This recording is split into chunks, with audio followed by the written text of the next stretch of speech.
નમસ્તે મિત્રો, કાલે આપણે 1 થી 27 સુધીના પ્રશ્નો જોયા હતા અને આજે આપણે 27 થી આગળ વધીએ અને પીએસઆઈ ની પરીક્ષામાં જે લોજિકલ રીઝનિંગ અને ગણિતના દાખલા હતા એના જવાબો શું હોઈ શકે અને આગળ આપણે જે એલઆરડી ની પરીક્ષા આવે છે અને બીજી જે પરીક્ષાઓ આવે છે એમાં ગણિત અને લોજિકલ રીઝનિંગ કયા પ્રકારનું હોઈ શકે એના માટે આપણો જે હંમેશા બેઝ રહે છે એ પ્રીવિયસ યરના ક્વેશ્ચન પેપર રહે છે. એટલે આપણે એના ઉપર ફોકસ કરવાનું અને એની પ્રેક્ટિસ કરવાની એટલે આપણને ખબર પડે કે કયા પ્રકારના પ્રશ્નો પૂછાઈ શકે.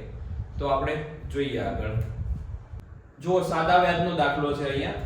શું કહે છે કે 4 વર્ષ માટે 7% લેખે સાદું વ્યાજ 1120 થયું હોય તો મૂળ મૂડી શોધો.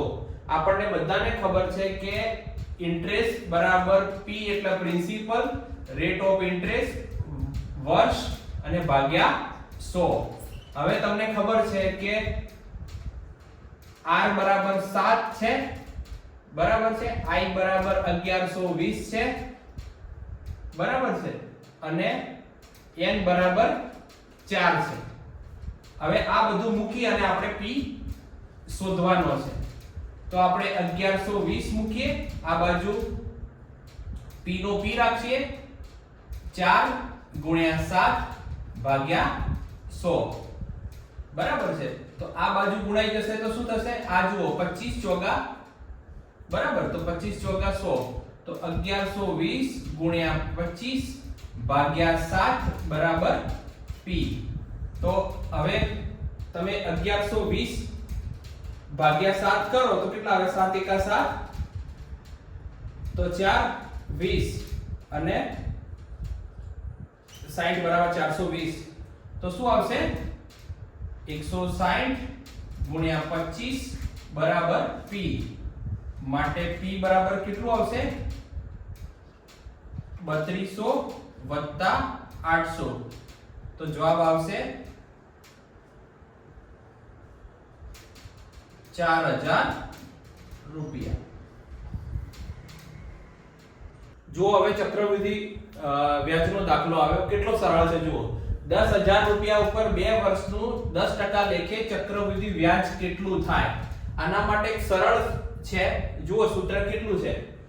10000 રૂપિયા આપ્યા છે આપણને, PRN ભાગ્યા 100 છે. તમારે આ યાદ રાખવાનું, PRN ભાગ્યા 100 વત્તા PRN P1 R1 N1 N ભાગ્યા 100. હવે તમે જુઓ, પહેલા વર્ષ માટે 10000 નું આપણે વ્યાજ કાઢવું પડશે. તો 10000 ગુણ્યા રેટ ઓફ ઇન્ટરેસ્ટ 10 છે અને 1 વર્ષ ભાગ્યા 100, બરાબર. તો કેટલું આવશે? આ મીંડું મીંડું ઉડી ગયું, મીંડું મીંડું ઉડી ગયું, તો 1000 આવી. હવે તમને ખબર છે કે આપણે જે હોય છે એની અંદર ઉમેરાઈ જાય, આપણી મૂડીમાં અંદર વ્યાજ ઉમેરાઈ જાય. તો 10000 વત્તા 1000 ગુણ્યા 10%, 1 વર્ષ ફરીથી ભાગ્યા 100. તો આ થયું 11000 ગુણ્યા 10 ગુણ્યા 1 ભાગ્યા 100. તો મીંડું મીંડું ઉડી ગયું, ફરીથી મીંડું મીંડું ઉડી ગયું. તો બીજા વર્ષનું વ્યાજ કેટલું આવ્યું? 1100 રૂપિયા. અને આ 1000 રૂપિયા. તો ટોટલ વ્યાજ કેટલું થયું? 1000 વત્તા 1100 બરાબર 2100 રૂપિયા વ્યાજ આવે. આ જવાબ આવે. કેટલું સરળ રીતે ગણી શકાય છે જુઓ. તો આના આગળ જ આપણે આ પ્રકારનો દાખલો ગણી લીધો, બરાબર છે. એટલે હવે કઈ જાજુ મગજ દોડાવવાનું નથી, સીધું બે ભાગમાં પહેલા વર્ષનું ગણવાનું, પછી વર્ષનું જે મુદ્દલ છે બીજા વર્ષના વ્યાજ આવે છે બીજા વર્ષના મુદ્દલમાં ઉમેરીને ફરીથી ગણી લેવાનું, એટલે દાખલાનો જવાબ આવી જાય. કેટલું સરળ રીતે ગણી જવાય દેખો. 5000 ગુણ્યા 5 ગુણ્યા 1 અને ભાગ્યા 100. મીંડું મીંડું ઉડી ગયું, મીંડું મીંડું ઉડી ગયું, 50 50 250, બરાબર છે. હવે આ 250 રૂપિયા આ 5000 મુદ્દલમાં ઉમેરાઈ જશે, એટલે નવું મુદ્દલ કેટલું બનશે? 5250 ગુણ્યા 5% ગુણ્યા 1 ભાગ્યા 100. તો મીંડું મીંડું ઉડી ગયું, 5 દુ 10 એટલે 525 ભાગ્યા 2. તો શું આવશે?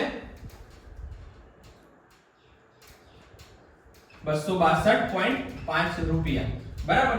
તો ટોટલ વ્યાજ કેટલું થાય? કુલ વ્યાજ 250 વત્તા 262.5 બરાબર 512 રૂપિયા ને 50 પૈસા આવે.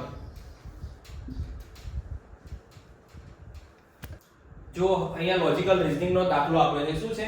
બે મીંડા છે, પછી એક વ્હાઈટ મીંડું છે, પછી 3 મીંડા છે, પછી એક વ્હાઈટ મીંડું છે, પછી 4 મીંડા છે, પછી એક મીંડું છે. તો 4 પછી શું આવશે? 5 મીંડા વાળું આવશે. એટલે આ જે જવાબ હોય એ સાચો. જુઓ દિશાનો એક પ્રશ્ન છે.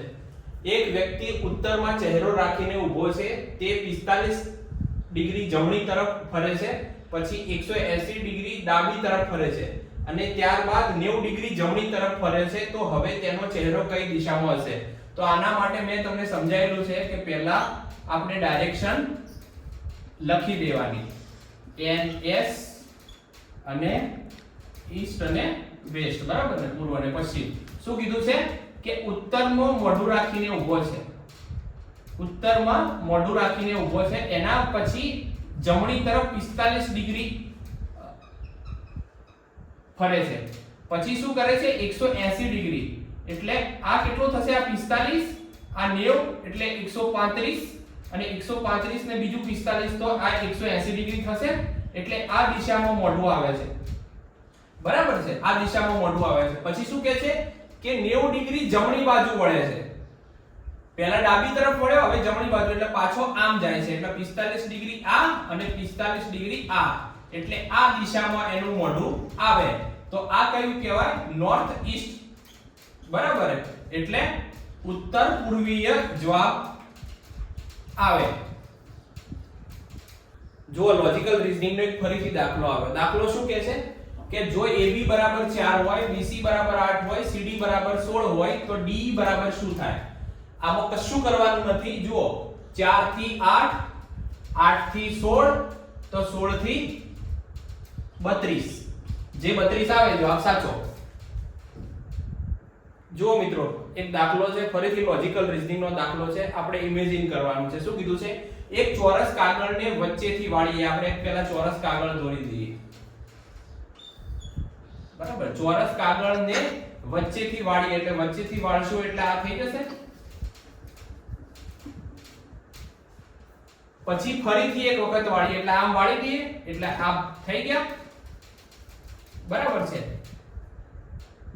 પછી એ સ્થિતિમાં વચ્ચે એક છિદ્ર કરીએ એટલે અહીંયા કાણું કરીએ અને ત્યારબાદ કાગળ ખોલીએ. તો કાગળ ખોલશો તો પહેલા આપણે આ બાજુ ખોલશું તો શું થશે? એક છિદ્ર અહીંયા હશે, પછી આ પાછું આમ પલટાવીશું તો આખું ખુલશે. તો કેટલા છિદ્રો હશે? 4 છિદ્રો થાય. 1 2 3 4, એટલે કેટલા છિદ્રો થાય? 4. એટલે 4 જવાબ આવે.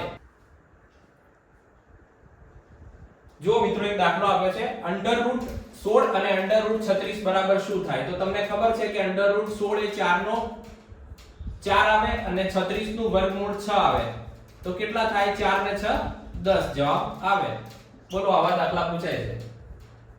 જો એક દાખલો આપ્યો છે, શું કીધું છે? x y બરાબર 10 હોય અને x y બરાબર 4 હોય તો x બરાબર કેટલા? તો આના માટે બસ સરવાળો જ કરવાનો છે. x y બરાબર 10 4. y ઉડી ગયા તો 2x બરાબર 10 ને 4 14, તો x બરાબર 7. જો ઘણી વખત આવા પ્રકારનો દાખલો પણ આવે. દાખલો છે ને ખોટો છે, કારણ કે જે વિધાનો આપેલા છે ને એ દાખલાની તર્કસંગતતા સાબિત નથી કરતા. એટલે જ્યારે પણ આવા દાખલાઓ આવે ત્યારે છોડવાનો પ્રશ્ન નથી. જો છોડશો અને સરકાર એવો નિયમ લાવશે કે જેને છોડ્યો છે એને માર્ક્સ નહીં આપવાના અને જેને અટેમ્પ્ટ કર્યો છે એને માર્ક્સ આપવાના, તો આપણને તકલીફ પડે. જુઓ દાખલો શું કહે છે? a કરતા b લાંબુ છે એટલે આપણે a દોરી દઈએ, એના કરતો b લાંબો છે, પણ c કરતા ટૂંકો છે એટલે c મોટો થશે, બરાબર? d એ e કરતા ટૂંકો છે, d એ a કરતા ટૂંકો છે. હવે જુઓ આ શું છે ખેલ? આ d ને શું કીધું છે કે a કરતા ટૂંકો છે પણ b કરતા લાંબો છે. કેવી રીતે શક્ય હોય? a કરતા નાનો હોય તો b કરતા નાનો જ હોવાનો. એટલે અહીંયા આ વિધાન ખોટું છે. એટલે આ દાખલામાં જ્યારે આ પ્રકારનો દાખલો આવે તો નિયમ પ્રમાણે એટેમ્પ્ટ કરવાનો. જો સરકાર એવો નિયમ લાવે કે જેને અટેમ્પ્ટ ના કર્યો હોય એ લખી દીધું હોય એના માર્ક્સ કાપી નાખવાના અને જેને અટેમ્પ્ટ કર્યો હોય એને માર્ક્સ આપવાના, તો પ્રશ્ન થાય. એટલે આવા દાખલા વખતે ખાસ ધ્યાન રાખવાનું, આ દાખલો ખોટો છે. જો આ દાખલો છે, આ દાખલામાં શું કીધું છે કે TRUNK બરાબર 20 18 21 14 11 હોય તો સ્માઇલ બરાબર શું થાય? તો આવો દાખલો જ્યારે પણ આવે ને ત્યારે એબીસીડી દોરી અને એને માર્કિંગ કરી દેવાનું, જેથી તમને તરત આવડી જશે. આ દાખલો જોઈ લો. હવે t નું પ્લેસ વેલ્યુ કેટલું છે જુઓ 20, r નું પ્લેસ વેલ્યુ જુઓ 18, u નું પ્લેસ વેલ્યુ જુઓ 21, n નું પ્લેસ વેલ્યુ જુઓ 14 અને k નું પ્લેસ વેલ્યુ જુઓ 11. ખબર પડી ગઈ પેટર્ન? હવે શું કરવાનું છે, ખાલી આ પેટર્નના નંબરો લખી દેવાના છે. તો s બરાબર 19, m બરાબર 13, i બરાબર 9, l બરાબર 12 અને e બરાબર 5. આ જે હોય જવાબ સાચો.